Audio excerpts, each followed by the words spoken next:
LG 9 нь TX 195 бол LG 7290 утгыг ол. За тэгэхээр энэ болгыг бодохын тулд бүгдээрээ логарифмынхоо зарим чанаруудыг сонсгоё. LG гэдэг маань өөрөө логарифм 10 сүр гэсэн үг. Харин L-ийн гэдэг маань логарифм E сүр. Логарифм А сүртэй А байвал энэчнээс нэг гарна. Жишээ бол логарифм 5 сүртэй 5 байвал энэчнээс нэг гарна.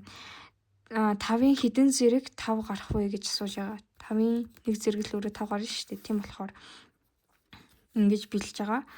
Логарифм А сүртэй Б-ийн n зэрэг байвал n-ийг үржих нь логарифм А сүртэй Б гэж бичиж болтгоо. Логарифм А сүртэй Б дээр нэмэх нь логарифм А сүртэй С байвал ижирхлэхэн сүртэй логарифмуудыг нэмж байгаа тохиолдолд илтгэгчүүдийг нь үржүүлдэг. Харин хасж байгаа тохиолдолд хуваадаг.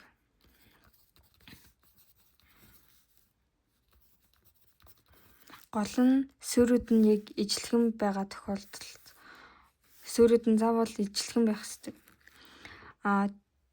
За одоо бүгдээрээ бодлогоо бодцгоё. Тэгэхээр LG 7290 утгыг асууж байгаа.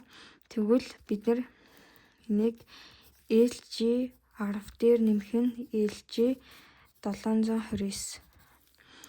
Угаасаа суурьуд нь адилхан 10 сүртэй байгаа. Тэгээд энэ хоёрыг нэмэхэд угаасаа үржүүлээд 7290 гарах болохоор ингээд бичиж болно. Тэгвэл LG 10 сүртэй 10 гэдэг маань өөрөө 1 нэмэх нь L-ийн 729 гэдэг маань өөрөө 9-ийн 3 зэрэг.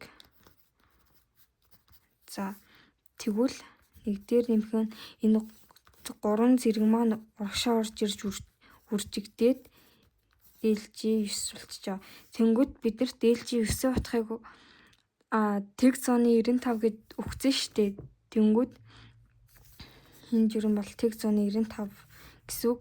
TX 95-ыг 3-аар үржүүлвэл